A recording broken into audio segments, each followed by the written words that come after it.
ce jeu n'a jamais été fini. Dans Blueprints, notre objectif est de trouver la chambre 46. Notre grand-oncle, Herbert S. Sinclair, vient malheureusement de rendre l'âme. On a été contacté pour nous rendre au domaine de Mount Holly, car il nous donne une chance d'hériter de son manoir. Mais à une condition. Trouver dans ce manoir de 45 pièces la 46e chambre. Même si l'intitulé est un peu énigmatique, le manoir, lui, l'est d'autant plus. C'est un casse-tête géant avec des règles précises et alambiquées, qui, si on les comprend et les intègre, nous permettent d'atteindre la tant convoitée chambre 46. Et donc, terminer le jeu, n'est-ce pas? Mais que veut dire terminer? Est-ce que finir un jeu, c'est le terminer à 100%, avoir tous les succès ou juste terminer son histoire principale? Il y a des jeux qui, des décennies plus tard, dévoilent encore de nouveaux secrets et easter eggs. Dans Shadow of the Colossus, il a fallu plus de 10 ans pour trouver le dernier secret. Une porte avec des runes mystérieuses qui ne voulaient pas s'ouvrir malgré les centaines de milliers de messages échangés sur les forums.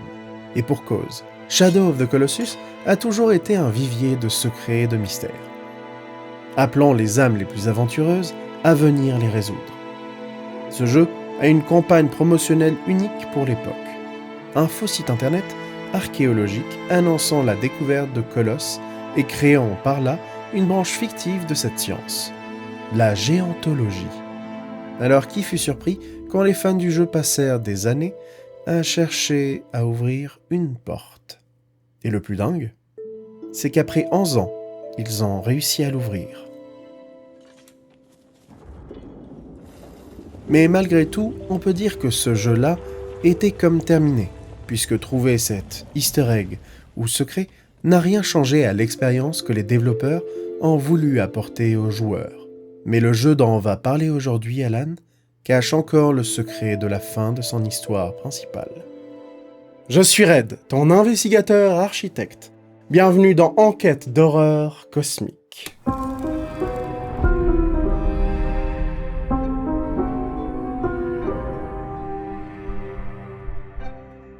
Bonjour Alan. Il y a une partie de l'horreur cosmique que nous n'avons pas encore abordée. Certes, les horreurs ésotériques dépassant l'esprit humain en composent le fond, mais ce sont les mystères et l'investigation qui en structurent la forme. Et comme nous parlons de mystère, mon but aujourd'hui est de ne pas te le gâcher. Je veux te parler de l'histoire de Blueprints en te laissant la chance d'aller y jouer.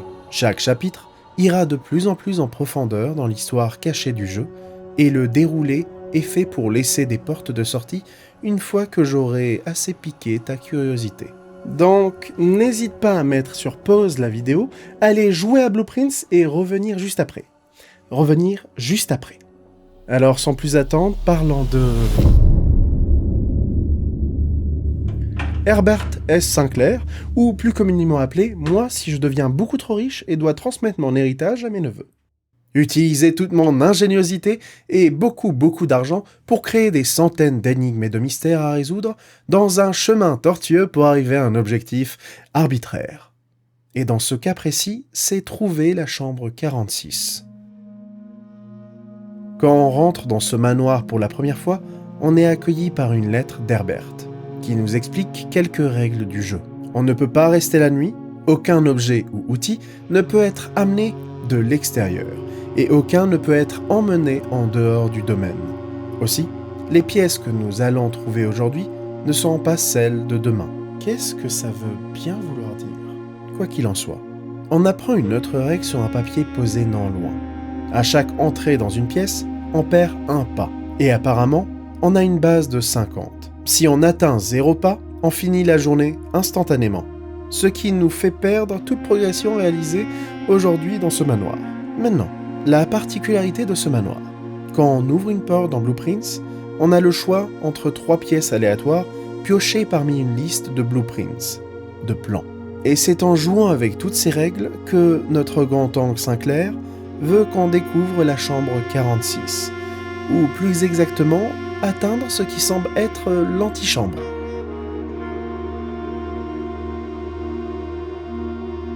Et pendant ma première exploration, je suis tombé sur plusieurs types de pièces. elles sont classées par couleur. Les mauves sont les chambres, les jaunes les magasins, les vertes des jardins, les rouges des purges venues des enfers pour essayer de me détourner de mon droit chemin, et les bleus, en vérité, un peu n'importe quoi. Parmi elles, il y a des pièces intrigantes, comme la salle de loisirs. On y trouve une de ces vieilles machines de fête foraine, un animatronique censé voir notre futur. And, as it was foretold, I am awakened at the sound of a dropping coin. You find yourself face to face with the great Alzara. And I suspect you wish me to look into your future. The image is becoming clear.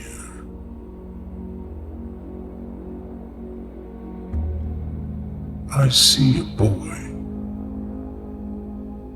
standing on a shore of white sand.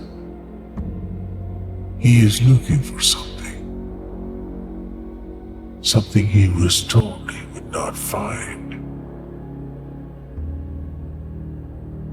I see a black cat tied to a red flag. I hear the wind blowing, but the flag does not stir. I see a door marked by a rogue moon. A door that is always locked, yet has no key. It is the door you have been searching for, yet will not find. A lost room beyond the dark waters. What you have heard here has been foreseen by the great Alzara. Until the dawn of the following day, I will have nothing more to say. Ok, j'ai rien compris. Est-ce que c'est l'automate qui a vaincu Napoléon aux échecs ? Bon, passons sur les pièces avec leurs propres petites énigmes, comme le parloir ou le billard. Dans le billard, c'est une énigme de calcul qui nous attend. Il va falloir intégrer un système logique de couleurs qui remplace nos plus, moins divisés et fois. Et plus on rencontrera cette pièce, plus la difficulté sera accrue, et de nouvelles règles distillées pour nous faire perdre la tête. Et ensuite, il y a la salle du parloir. Là, nous attendent 3 boîtes, chacune avec un message sur le dessus. Les règles de ce jeu sont très simples. Au moins une boîte ment, au moins une boîte dit la vérité, et il faut trouver celle qui contient les gemmes. Et plus on rencontrera cette pièce, et plus la difficulté sera accrue, plus mon cerveau fondra et tombera sur le sol.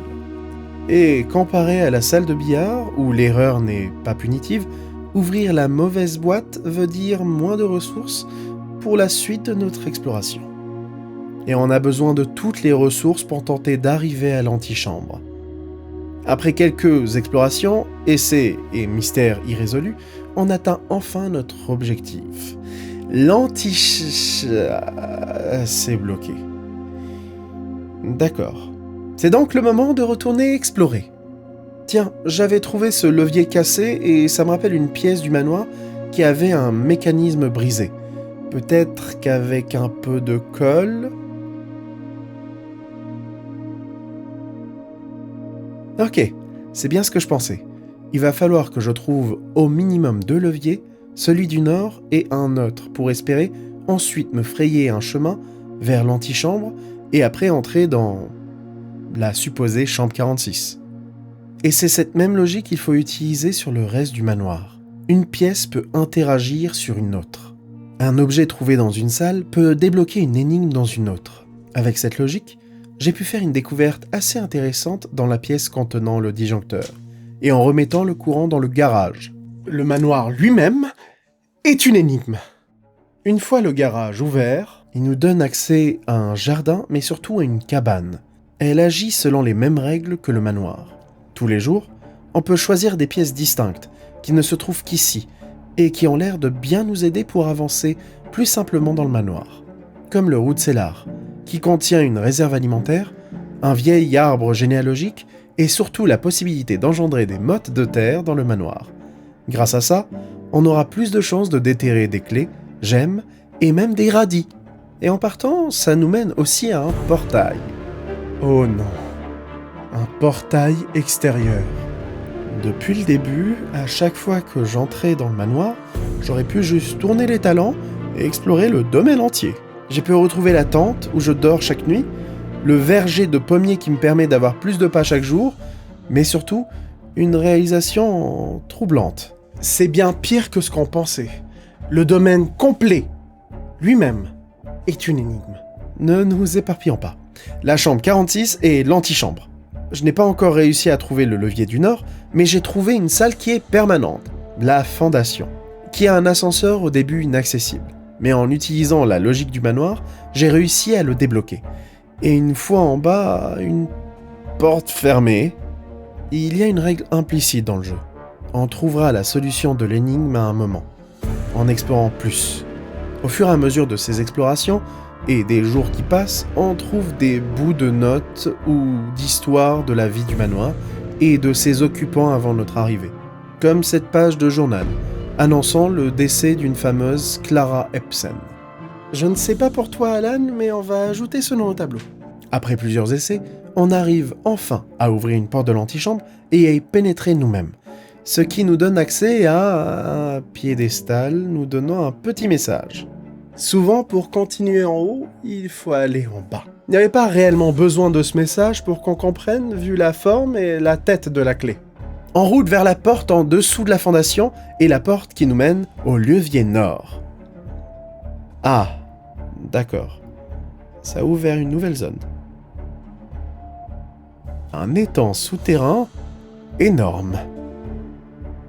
À l'intérieur, une énigme avec des rouages énormissimes qui m'a pris quelque temps à résoudre. Et enfin, le levier nord.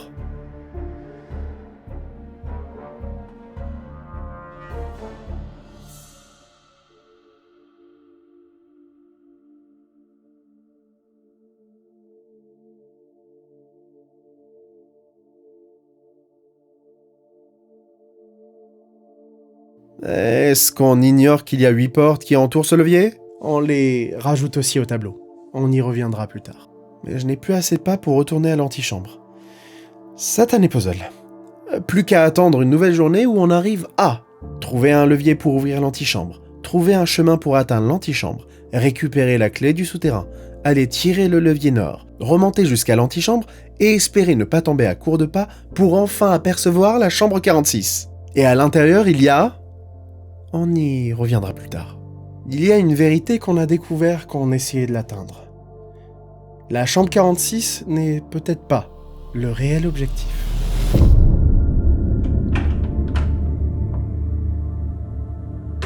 On apprend que notre premier jour au manoir est le 7 novembre 1993. Et pour nos premières explorations, nous conservons la fausse croyance que le jeu se déroule dans notre monde. Sauf qu'au fur et à mesure, on se rend compte que c'en est un autre. Parmi la centaine de pièces que le manoir de Mount Holly peut proposer, il y en a que l'on rencontre très vite et qui nous met la puce à l'oreille. L'observatoire. Mon futur manoir énigmatique en aura très certainement un. À la différence que le mien montrera les étoiles de notre galaxie et comportera des globes terrestres.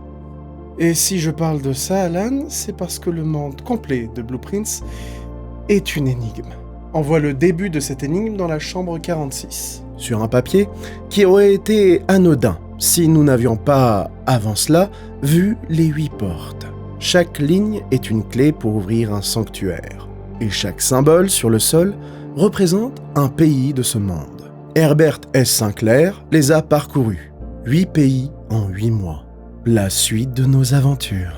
Pour résoudre cette nouvelle énigme, il va nous falloir faire notre rentrée des classes. Tu te rappelles, Alan, de la cabane extérieure ?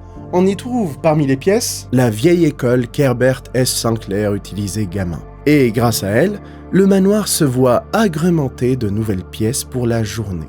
Les salles de classe.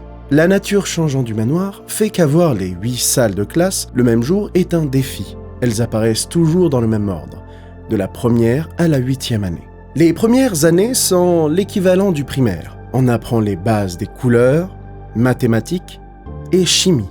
Mais en réalité, elles dissimulent des informations importantes. Dans la première classe, on trouve des feuilles d'examen laissées sur les tables. Aucun des enfants n'a eu la note maximale. Et c'est en les recoupant que nous pouvons résoudre l'énigme de cette pièce qui nous donne les couleurs de ces différents pays. Celui au signe de montagne a la couleur jaune, le cœur est orange et le sablier est mauve. Petite note pour le tableau. Je suis sûr qu'il va falloir arracher le secret de ces signes dans des énigmes tarabiscotées. Ou pas. Ces cartes du monde sont le premier réel lien avec le monde extérieur. Et vu la quantité d'informations qu'il y a dessus, religion, culture, histoire, je suis presque sûr qu'on va pas comprendre la moitié. Mais en résolvant les tests grâce à elle, on comprend que la montagne est le pays d'Ark-Haris, le cœur est Korika et le sablier est celui d'Eraja. Et de ce que je devine, le pays où nous nous trouvons est Orinda Haris. Mais j'imagine que tu te demandes, Alan, à quoi tout cela va nous servir. Je vais te révéler comment fonctionne le papier dans la chambre 46. Chaque ligne est une énigme à résoudre. La première clé, trouvée ici dans le rang le plus éloigné. Cette première énigme n'est pas très compliquée, étant donné que dans la chambre 46, nous sommes dans le rang le plus éloigné. La première clé de sanctuaire se trouve juste à côté du papier. Allons ouvrir une porte. D'accord, je peux bouger ces manuels pour changer les informations sur le pays. J'ai trouvé ce livre dans la bibliothèque. Oui, bien évidemment, ce manoir possède une bibliothèque. Royaume et runes, les sigils du passé et du présent. On y apprend que chaque sigil est composé de 4 éléments. Le cœur est le symbole du pays, pour Ark-Haris, les montagnes. Les rayons décrivent par leur nombre le moyen de transport et par leur forme la météo. Pour Ark-Haris, comme lu dans un autre livre, l'histoire d'Orinda Haris, donc l'histoire du continent où nous nous trouvons. Tous les pays utilisent le train, donc 3 rayons. Et un timbre retrouvé dans une lettre nous indique la nature électrique de la météo locale. Les particules représentent le type de société qui caractérise ce pays. Le même timbre montre une grosse cheminée industrielle. Alors ce sera symbolisé par un carré avec un point au centre. Et enfin, la bordure désigne la couleur nationale du pays. Comme vu dans la salle de classe, Ark-Haris est jaune. Et comme récompense, Herbert nous offre un nouvel indice pour essayer de résoudre l'énigme de ses voyages passés. Plus que 7. Pour continuer, parlons un peu de musique. Dans certaines pièces, on peut trouver des partitions de musique. Elles font elles-mêmes partie d'une autre énigme que je ne vais pas citer, Alan, pour que tu aies le plaisir de la résoudre par tes propres moyens. Mais ça reste des notes de musique, et celles que tu entends en ce moment sont celles qui composent ces pages. C'est aussi la musique de la pièce nommée Her Ladyship Chamber. On y retrouve un journal intime scellé, une note ésotérique, le portrait d'un homme dans un médaillon, mais je l'ai déjà vu autre part. Je sais! Le manoir, comme tout manoir qui se respecte, possède une salle de bal. À l'intérieur, beaucoup de vide, un piano et une vieille photo où il est écrit « Clara et Simon, le bal de l'Ineclipse 1953 ». Donc, c'était la chambre de cette fameuse Clara. Mais oui, Clara, le Routsellar! Son nom complet est Clara Ebsen, femme de Simon H. Sinclair, et donc belle-sœur de celui qui a pensé les énigmes que nous vivons, Herbert S. Sinclair. C'est marrant, j'ai l'impression que les énigmes qui nous laissent nous racontent des histoires alors qu'on les résout. Rappelle-toi, Alan, au début, on avait déjà vu le nom de Clara Ebsen sur un morceau de journal déchiré parlant de son décès. Et c'est par ce même Hall West que l'on peut accéder à sa chambre qui a été condamnée à sa disparition. Je ne sais pas si c'était de l'amour ou seulement une sincère amitié, mais on sent qu'Herbert tenait à elle. On peut même retrouver dans le manoir une salle de musique avec un papier contenant l'anagramme de la note ésotérique de tout à l'heure. Does it never end? Denoted in verse. Oh tiens, une clé du sanctuaire! Mais je n'ai pas encore essayé un truc. Si on revient avec une loupe sur l'arbre généalogique, on peut voir qu'il y a un message caché sur la dernière racine qui dit « Nous, on incarne Simon P. Jones. Tout ce qu'on a vécu, ce qu'on vit et ce qu'on vivra dans ce manoir sont en fait les aventures de Simon P. Jones. Mais qui en est exactement ? Très tôt pendant les explorations, on tombe sur la mail room qui... Merci. Ah bah tiens, une lettre de notre père. Enfin, le père de Simon. Il s'inquiète pour son fils et se demande comment les premiers jours dans le manoir se passent, nous donnant l'information que nous y passions tous nos étés quand nous étions enfants. Mais ça fait plus de 7 ans qu'on n'a pas remis les pieds dans le manoir. Il y a une pièce qui peut nous orienter vers plus d'indices sur le passé. Non, notre passé. Les archives. C'est une salle rouge. Et comme toute salle rouge, elle apporte un malus qui est détrimental sur le court ou le long terme. Pour les archives, c'est les deux. Toutes les pièces que l'on peut amener dans le manoir ensuite auront la fâcheuse tendance à cacher un des 3 choix de chambre et de là, bon courage pour atteindre nos objectifs. Mais les archives sont aussi, comme leur nom l'indique, un endroit où on peut trouver de vieilles choses. Je n'y avais pas prêté beaucoup d'attention la première fois que je les avais rencontrés, mais ce nom était resté dans ma tête. Sur de vieux articles de journaux, je me souvenais avoir vu le visage de maman, Marion Marigold. De son vrai nom, Mary Matthew Ebsen, était une célèbre écrivaine de livres pour enfants. Je dis « était » car elle a disparu depuis plus de 6 ans. Ouais, je pense savoir pourquoi on n'est pas revenu au manoir de Montreuil depuis si longtemps. J'ai pu trouver le dernier livre qu'elle a écrit dans la nursery, The Red Prince. Il raconte l'histoire d'un prince qui aimait beaucoup le rouge. Et malgré que ce soit un livre pour enfants, il y avait l'air d'y avoir des connotations politiques cachées entre les lignes. Le canari cité à un moment, que le prince ne pouvait pas voir, a bien l'air d'être Arc Harris, pour la couleur jaune. Par contre, il y a des choses qui sont un peu plus évidentes à comprendre. Grâce au contexte que l'on a, on sait que ce fameux Red Prince, c'est nous, Simon P. Jones. On retrouve ce livre un peu partout dans le manoir, jusqu'à la chambre principale, où il y a une petite note écrite. Ils ont changé la fin. Mais en parlant de la couleur rouge, il y a un autre endroit dans le manoir où je l'ai trouvé. Il existerait 8 lettres rouges. Et elles aussi parlent du passé, enfermées à l'intérieur de 8 coffres dispersés dans le domaine.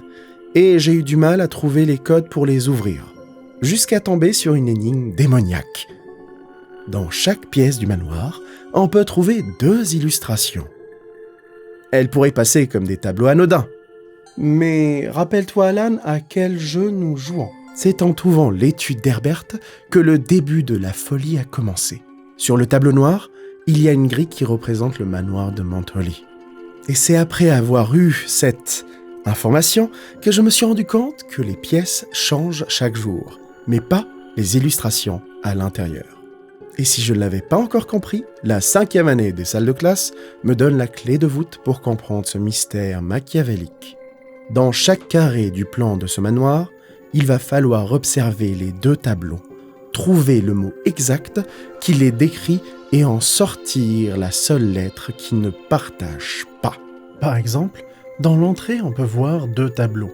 Les 2 représentent des cartes, une as et une reine de carreau. Dans cette pièce, il faut comprendre que la reine montre son visage, donc face. Avec l'ace, cela nous donne la lettre F. Et je le répète, il faut faire ça pour les 46 pièces qui composent le manoir. Et on recroise la reine de carreau à un moment. Et cette fois-ci, la réponse ne sera pas face. Et pour te laisser la joie de trouver le mystère, Alan, je ne te révélerai pas la solution de cette énigme. C'est cadeau. Maintenant, en ce qui concerne le contenu de ces lettres rouges, elles parlent bien du passé, celui de maman, et au lieu de nous apporter des réponses, elles créent encore plus de questions. La lettre 4 est écrite de la main de papa et elle parle de la disparition de maman. Elle est adressée directement à Herbert Sinclair, le traitant de lâche pour ne pas avoir dit la vérité sur maman parce qu'il avait peur de la cour royale. Il y a quelque chose qui se trame dans ce manoir que je n'arrive pas encore à comprendre. Qui est à l'origine de ces lettres ? Est-ce que c'est Herbert qui nous les a préparés? Ou quelqu'un d'autre qui vit ici? La liste des suspects n'est pas aussi petite que je le pensais. J'ai entendu parler des 8 lettres pour la première fois par une autre feuille trouvée dans la chambre 46. Une rançon adressée à Herbert. Mais étant donné que c'est des coupures de magazines qui demandent 100 pièces d'or par lettre, ça ne va pas beaucoup nous avancer sur qui pourrait en être l'auteur. Je ne pense pas que c'est un des nombreux invités que grand-oncle Sinclair a convié dans son manoir. Malgré que dans cette liste, on retrouve un détective venu investiguer sur toute œuvre non autorisée présente dans le domaine. Le gouvernement actuel est une épine dans mon pied, surtout que j'ai été obligé de racheter certains livres où des informations ont été barrées ou censurées. Pour ce qui est des employés du manoir, on trouve des informations sur eux au compte-gouttes, en grande partie grâce au système d'information mis en place par la Cinca Corporation. Anne Babbage, la principale responsable du manoir, qui est la personne qui nous aide le plus. De loin, bien sûr. Les employés ne sont pas autorisés dans l'enceinte du domaine tant que nous n'avons pas hérité du manoir. Kirk Darren, chef de la sécurité, qui est très certainement co-auteur des casse-têtes qu'Herbert nous fait subir. Mais il y a aussi le mystère de Robert Nogula. C'est pas réellement lui qui va nous intéresser, ça a l'air d'être un jardinier plutôt compétent. Mais son prédécesseur, Denny Revan. J'ai trouvé dans la cabane extérieure cette lettre de licenciement. Ça devait être l'endroit où il habitait. On découvre qu'il a été renvoyé il y a 2 ans pour faute grave.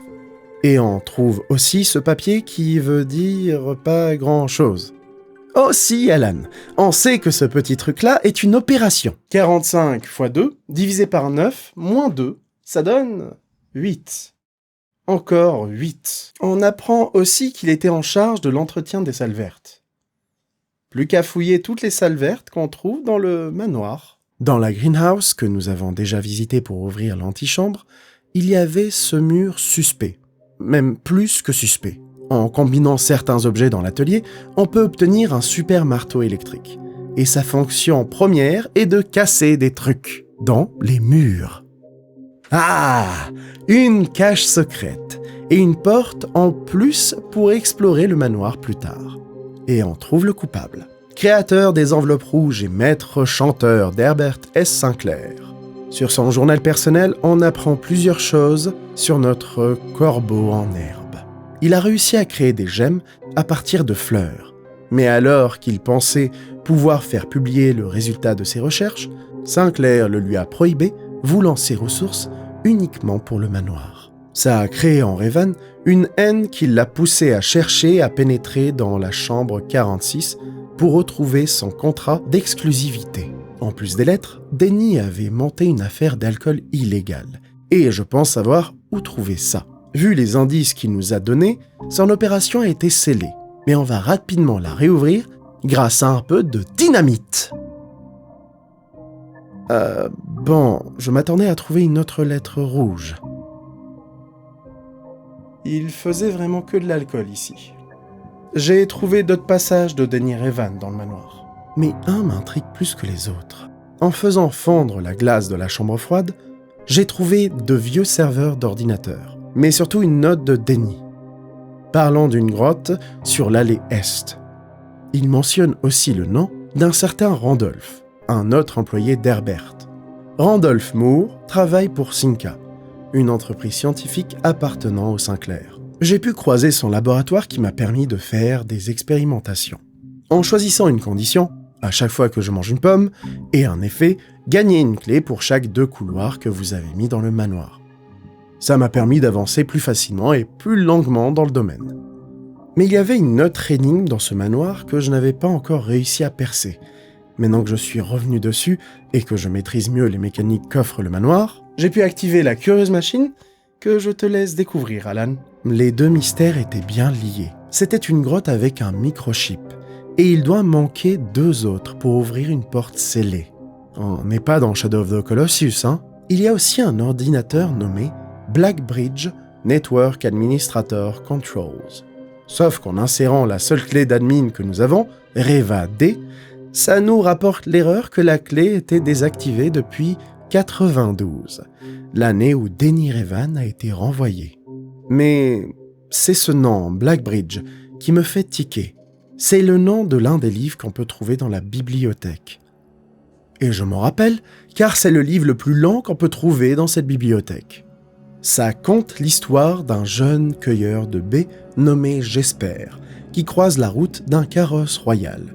Et alors que Jesper voit l'opportunité de détrousser quelqu'un qui a de l'argent et qui n'en manquerait pas, il ne se retrouve qu'avec une boîte qui contient en son sein une statuette maudite qui causera la disparition de tous ses proches dans un accident tragique la même nuit. Joie et sourire.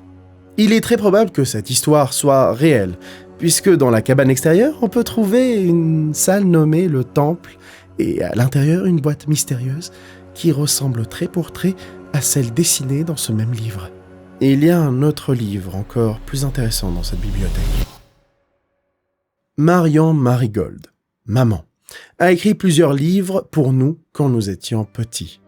On a déjà parlé de Red Prince, mais il y a aussi Swingbird, qui était disponible dans la bibliothèque dès notre arrivée. Au début de chaque livre, on a la liste des personnes qui l'ont emprunté. Swingbird a un nom particulier, Détective Bon Margle, un garde rouge du royaume de Fen Harris. On sait qu'il cherche des preuves ou des livres qui passeraient outre la censure de son royaume. Mais pourquoi chercher dans un livre pour enfants? C'est vrai qu'on a eu l'hypothèse que maman cachait des sous-textes politiques dans ses livres, mais il va pas non plus la prendre pour une terroriste révolutionnaire. Dans le coffre de l'étude d'Herbert, on retrouve une lettre rouge, mais aussi un plan assez intrigant. Une réplique exacte de la salle d'exposition du musée de Fen Harris, contenant le même système de sécurité et contraintes, ainsi qu'une reproduction en papier de la couronne rouge du royaume. Autre chose. Dans chacun des coffres où on retrouve une lettre rouge, il y a systématiquement un rubis rouge mémorable. Est-ce que tu savais, Alan, qu'il y avait 8 rubis rouges sur la couronne du royaume de Fen? La même année, Mary Matthew Jones, maman, a disparu. La couronne fut dérobée. Maman n'était pas seule dans ce coup-là. Elle avait 2 alliés, et on a retrouvé leurs traces dans la salle extérieure, l'abri. C'est très certainement le dernier endroit où on sait avec certitude où était maman. Et il y a un autre endroit que j'ai envie de te montrer. Sous le manoir, il y a un énorme souterrain, ça tu le sais. Ce souterrain contient un énorme réservoir et étant donné que le manoir est totalement manipulable, il y a une salle où on peut faire descendre ou monter le niveau de l'eau de ce réservoir. Et on voyait un gouffre sous la surface de l'eau. Ma curiosité étant ce qu'elle est, j'ai pris ma barque et je suis parti investiguer. Et ce que j'ai trouvé, c'est le cœur révolutionnaire d'Orinda Harris. Un endroit où maman et ses alliés se sont armés, ont planifié et ont rêvé d'un jour meilleur. Bon, il est temps de te montrer ce qu'il y a dans la chambre 46.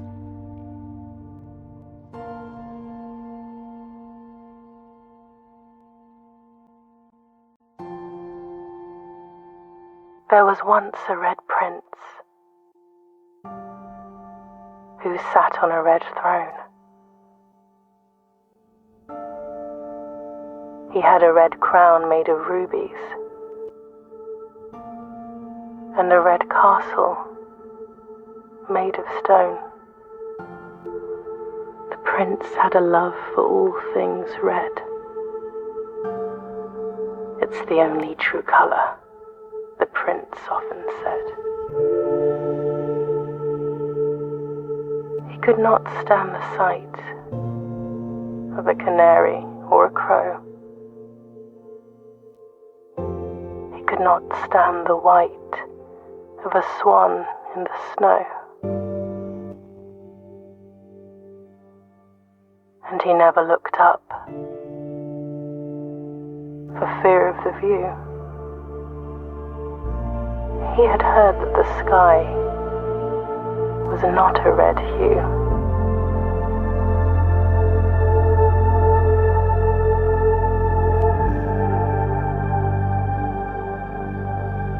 couldn't see the birds or the changing of the leaves, and he never saw the sights of life's many symphonies.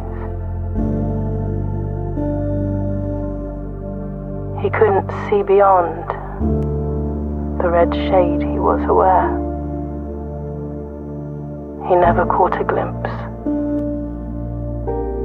of the world I had to share.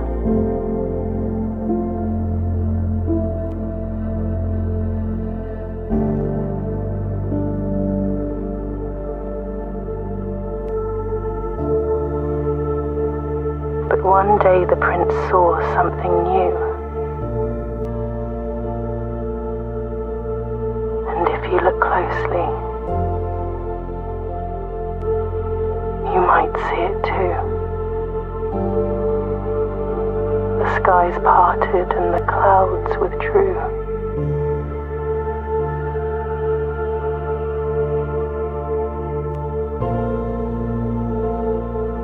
The prince had a new favorite color.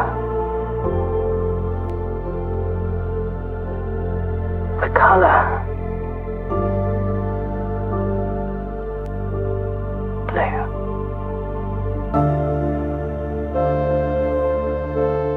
La chambre 46. Elle a l'air de servir comme le bureau principal d'Herbert S. Sinclair, avec un buste de chaque famille du lignage du manoir de Mount Holly. Je ne t'en ai pas parlé tout de suite parce qu'il te manquait des informations, Alan. Mais on retrouve bien la lettre de rançon de Denny Revan, la feuille des 8 ports du sanctuaire et la couronne du Blue Prince, comme dans la vraie version non censurée du livre de Red Prince que maman aurait voulu publier. Mais il y avait autre chose. Une fois le puzzle des voyages d'Herbert complété, on y découvre derrière son testament complet et une vieille cession de propriété de notre arrière-grand-mère au Raveil. Première fois qu'on entend ce nom, mais on a déjà aperçu son portrait dans le grenier et sur l'arbre généalogique. Je t'ai parlé des choses qu'il y avait, mais je ne t'ai pas parlé des choses disparues. Il y a 4 emblèmes de famille dans la pièce. Celui des Sinclair, représenté par Simon Sinclair, celui des Ebsen, représenté par un buste de Clara, celui des Jones, par un buste de nous-mêmes, et celui des Marigold, représenté par personne. Même ici, on ne peut pas trouver des traces de maman. Mais maintenant que nous sommes habitués à Blue Prince, tu peux te douter, Alan, qu'Herbert n'a pas rédigé un testament normal. Dedans, il y a encore quelques petits secrets, l'ordre naturel des choses. Il cite l'ordre de tous les dieux, et il y a un endroit où on peut interagir directement avec les divinités. L'outre-tombe. Le tombeau de Sinclair nous a déjà révélé quelques passages secrets, mais en utilisant l'ordre du testament d'Herbert, ça m'ouvre une cache que je n'aurais jamais devinée. Derrière la faucheuse elle-même se trouvait le manuscrit original de Red Prince. Avec les notes de maman, nous confirmons les suspicions des notes politiques qu'elle mettait dans chacun de ses livres. Le canari représentait bien Arcaris, le corbeau de son noir Orinda et le cygne de son blanc Morajai, pays d'un autre continent connu pour ses boîtes casse-tête. Cependant, à côté du manuscrit de Red Prince, on trouve le vrai livre le plus intéressant. A New Clue, le dernier livre connu écrit par maman. Comment te résumer A New Clue, Alan ? C'est le summum de la folie de Blue Prince. Chaque page, chaque mot, chaque illustration est un indice qui peut dévier vers d'autres énigmes qui sont elles-mêmes liées à d'autres mystères. Mais pour le bien de ma santé mentale et de la tienne, je vais en citer qu'une seule. Sur la page 7, le texte a été agrémenté de petits chiffres cachés à côté de certains mots. Cela demande déjà d'avoir une loupe pour les écrire, et une fois remis en ordre, on a une phrase encore plus énigmatique. Si je la traduis, ça donne « Chaque salle en coin qui a été cochées ont un indice en minuscule à l'intérieur. On pourrait être perdu par une phrase aussi alambiquée, mais on peut aussi avoir trouvé sur l'illustration de la page 6 et voir en tout petit, merci la loupe, la liste des salles en coin. Et certaines sont cochées. Plus qu'à aller investiguer le patio, le nook, l'office et la pantry. Et dans chacune d'entre elles, on peut y trouver une note d'aide. Tu sais, Alan, celle que je n'ai pas lue depuis que j'ai commencé à explorer le manoir le premier jour. Et sur chacune, on peut effectivement trouver des mots écrits en minuscules, qui, une fois remis dans l'ordre, nous somment de prendre une pelle et d'aller creuser ce qui est enterré sous le pont ouest. Le dernier microchip qui nous manquait. Il y en a un autre que j'ai trouvé grâce à New Clue aussi. Plus qu'à aller le placer dans la grotte de Blackbridge et voir ce qu'il y a derrière cette mystérieuse porte. Peut-être le 46e colosse.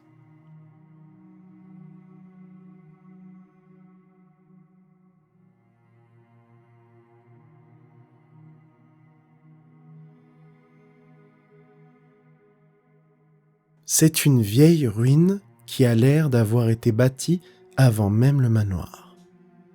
Et un plan de couleur noire. J'en avais entendu parler. C'était l'ancien papier utilisé pour les plans.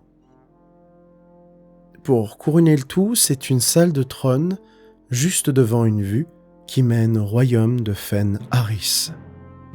Je pense que le message de maman est clair.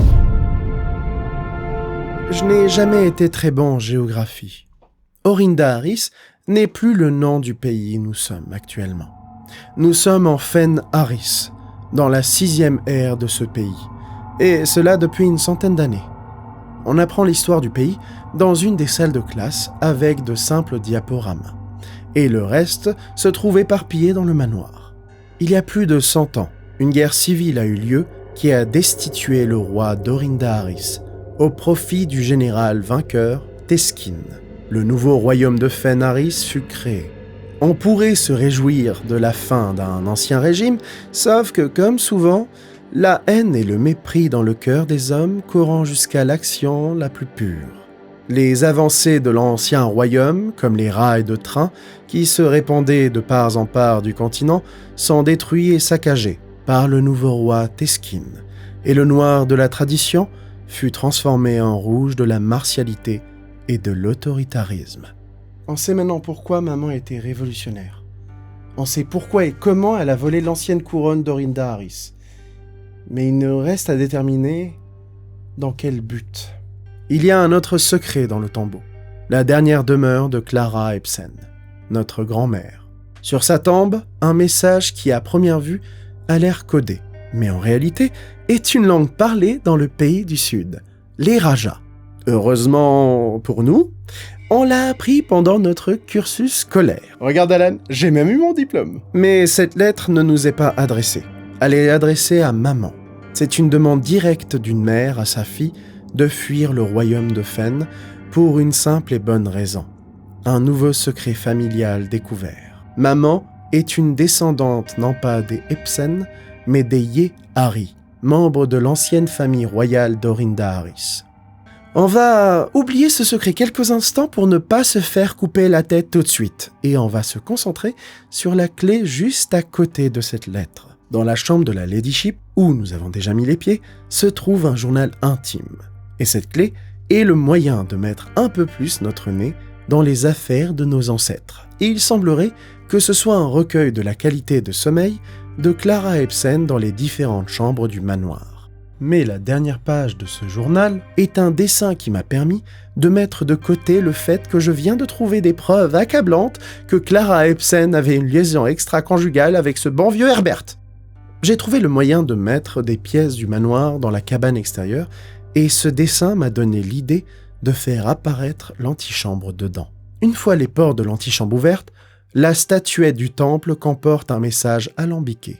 Donc, forcément un message de maman. 4 petites phrases qui vont nous envoyer dans une aventure intrigante. Commençons par la deuxième. Mortelle est la pierre. Cette phrase, combinée avec le dessin sur la feuille, font référence à la légende de Blackbridge et à l'effigie maudite trouvée par le cueilleur de baies qui, pour rappel, a juste causé sa faim et celle de ses proches. Joie et sourire. Plus inquiétant encore, j'ai trouvé un coffre qui correspond exactement au dessin dans le temple. Et à l'intérieur, une effigie qui ressemble aux descriptions du récit de Blackbridge, mot pour mot. Même la malédiction est réelle. Une phrase de fête. Pour la première phrase, résolu est le sceptre. Pour résoudre celle-là, il faut que je te parle des mémos bleus. Après avoir passé assez de temps à explorer le manoir, dans chaque salle bleue mise au rang 8, apparaît un mémo bleu qu'il faudra trouver. Ce sont des indices vers des énigmes qu'on n'aurait pas forcément encore vues. La moitié d'entre eux sont incompréhensibles, mais l'autre moitié m'a permis de découvrir cette pièce. L'ancien mausolée d'Orinda Harris. On retrouve sur chaque statue ces fameux Morajai Box. Elles viennent du pays du même nom et sont des casse-têtes que l'on retrouve dans tout le manoir. Dû à leur popularité, chaque pays a créé sa variation des Morajai Box. Arcaris a ainsi créé la cage jaune, qui ment d'une tuile quand on appuie dessus, représentant les chaînes de montagne et la manière de vivre de ses habitants. Ou encore Korarika, un pays d'érudits qui a décidé une case prenant la couleur des cases majoritairement adjacentes, représentant les consensus. Après avoir résolu les 8 puzzles, on comprend que l'énigme nous demande de venir sans aucun objet, ni argent, ni gemme, à une heure précise. Et quand on arrive à faire tout cela, le sarcophage au milieu de la pièce s'élève pour dévoiler un coffre-fort sous la forme d'une horloge. Et pour le résoudre lui, il faut s'armer de sa meilleure logique, de son attestation B2 en Eraja et beaucoup de patience. L'énigme est en Eraja. Et ça nous donne une clé. Cette énigme est le plus proche sentiment qu'on peut avoir de vivre une aventure telle un Indiana Jones des temps modernes. Clé à laquelle il faudra trouver un coffre, et après de nouvelles heures d'exploration, on peut trouver une des plus anciennes salles du manoir, la salle au trésor. Et dans le coffre, le fameux sceptre. Ok, phase 1 et 2 terminées. Les phases 3 et 4 sont assez simples. Pesante est la couronne et prêt est le trône. On sait où trouver la couronne. Donc maintenant, la partie la plus complexe. Avoir le sceptre bleu, récupérer la couronne bleue qui se trouve dans la chambre 46. Donc aller dans la chambre 46 dans la même journée, avoir la salle du trône à un endroit plutôt accessible, puis prendre l'effigie maudite et par là même se faire maudire. Et enfin espérer avoir assez de pas pour atteindre la salle du trône. En attendant que j'arrive à aligner les astres, laisse-moi te parler d'un des plus vieux mystères du manoir. Un créé par la baronne Oraveil, conceptrice du système de pièces à la demande et du manoir en général. Un peu comme maman a créé un mystère pour nous. Notre arrière-grand-mère, Oraveil, a créé des mystères pour un de ses fils, Simon H. Sinclair. Et on a appris que la pièce préférée de Simon était la bibliothèque. C'est à cet endroit qu'Oraveil a décidé de cacher, avec de l'encre invisible, le chemin secret pour trouver son atelier. J'ai peut-être omis 1 ou 2 détails pour que tu le trouves tout seul. Mais une fois trouvé, l'atelier d'Oraveil est énormissime, qu'on se balade littéralement dans un blueprint du manoir. La chambre 46 existe dans cet endroit aussi, mais pour l'ouvrir, il faut trouver le bon chemin. L'obsession du bleu que les Sinclair ont n'est pas seulement parce que c'est leur couleur préférée. Chacun de ses membres représente sa couleur, au plus fort de son être. Le seul qui ne l'avait pas directement était Herbert S. Sinclair, qui a dû partir en voyage dans 8 royaumes en 8 mois. Chacun de ces voyages lui a permis de comprendre comment les autres couleurs agissent, quels sont leurs travers et quels sont leurs avantages. En calcul, la couleur bleue est celle de l'addition. Dans les Morajai Box, les cases bleues prennent la capacité de la tuile au centre. Là où les autres couleurs représentent une chose fixe, apprendre, s'adapter, résoudre. C'est ça que représente la couleur bleue.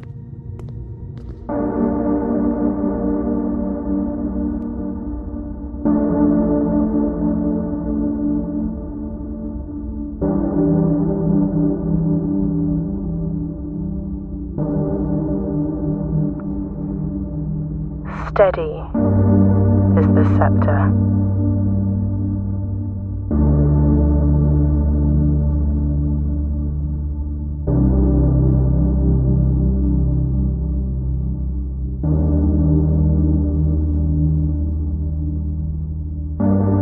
Deadly is the stone.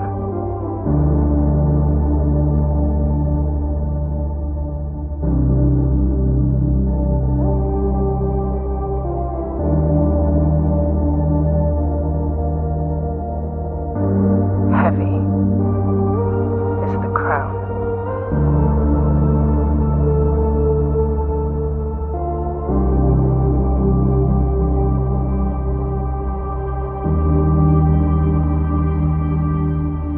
Ready is the throne.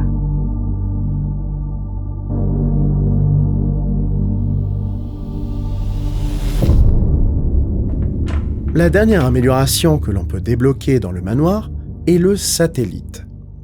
Et ça, grâce à d'autres indices cachés dans un New Clue de maman. Il permet d'obtenir de nouvelles expériences.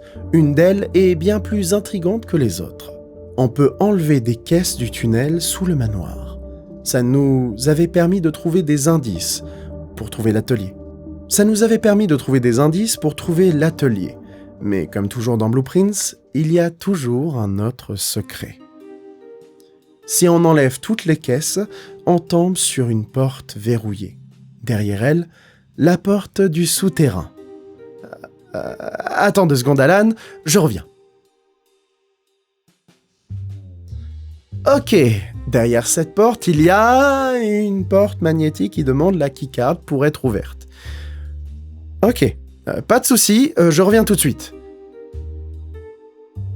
Et derrière elle, une salle vide. Mais ce mur a l'air fragile. Il suffit de créer le marteau. J'arrive. Ok, ça m'a pris 2 jours, mais maintenant on va enfin savoir ce qui se cache derrière. Une porte rouge, avec un boîtier rouge. Je reviens. Bon, ça va être quoi maintenant ? Bien évidemment. Laisse-moi 2 secondes, Alan. Et derrière cette porte, il va falloir quoi ? Une clé du sanctuaire ? Ah, bizarrement ça va cette fois.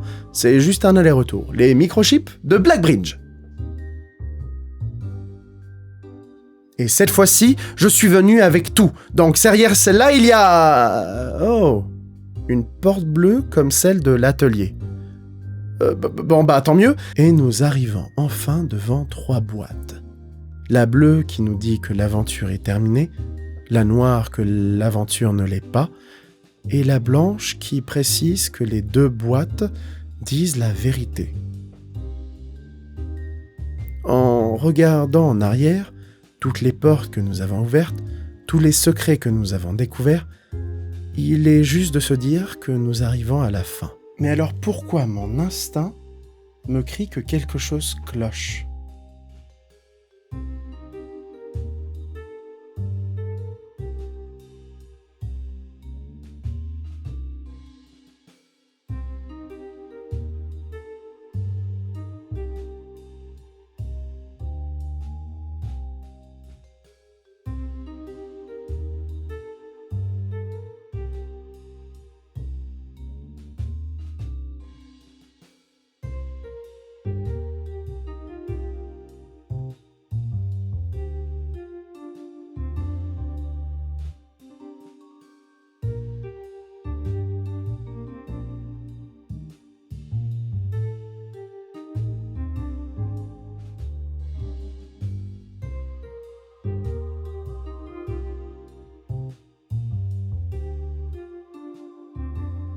Et donc, il n'y a rien dans cette boîte. Mais qu'est-ce que Simon a vu pour le choquer à ce point ? Oh bordel ! Cette spirale. La spirale du vide.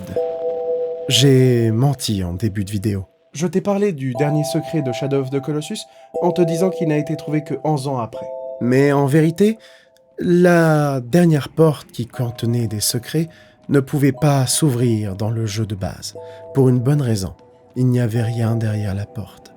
Les joueurs ont cherché pendant des années une chimère de leur propre création dans une spirale du vide, malgré les preuves attestant sa non-existence. Dans le jeu de base sur PS2, il n'y avait rien. Mais dans le remaster sur PS4, la porte révélant le dernier secret a enfin été ouverte. Les joueurs ont créé par leur dévotion une aventure qui pour eux sera inoubliable. Nous avons choisi la boîte noire et nous ne saurons jamais ce qu'il y a dans les autres boîtes. Quoique, les règles n'ont jamais précisé qu'on ne pouvait pas utiliser plusieurs clés. Si on fait apparaître un parloir dans le manoir, on peut obtenir une clé pour les boîtes en plus. Il y a peut-être encore un espoir de briser le cercle.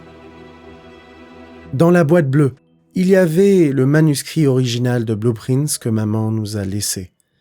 C'est touchant, mais ça sonne faux. Toutes nos aventures n'ont jamais été à propos de résoudre des mystères pour résoudre des énigmes ou trouver la chambre 46 ou même hériter du manoir.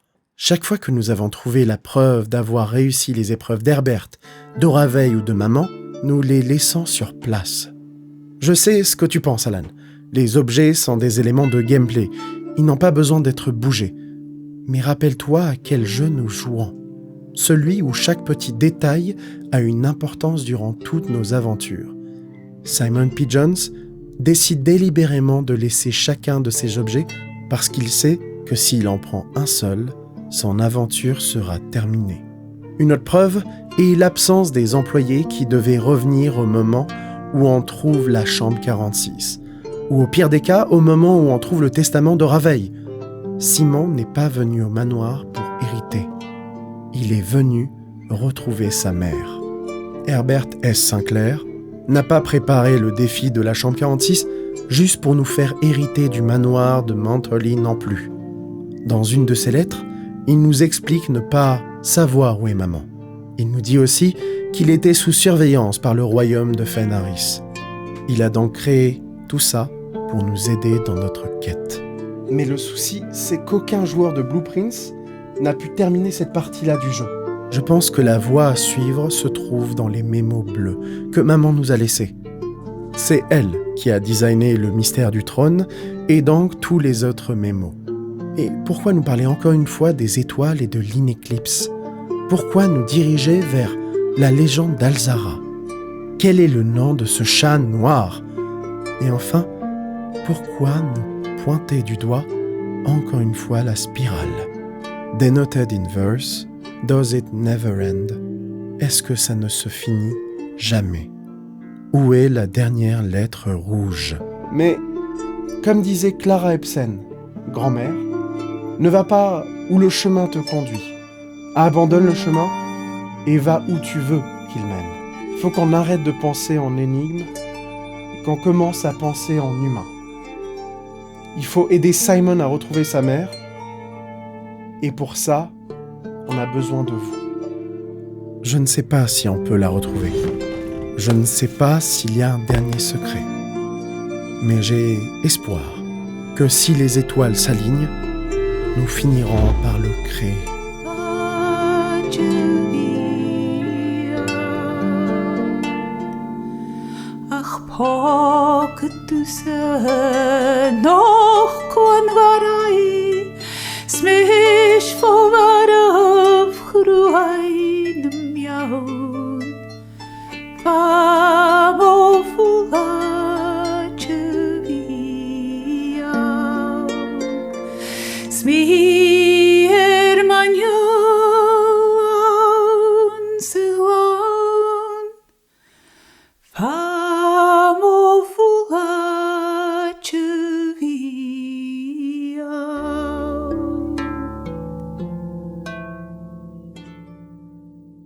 j'ai omis la phrase en début de vidéo. Les mystères qui t'entourent peuvent être résolus. L'intellect n'est rien sans un grand cœur résolu.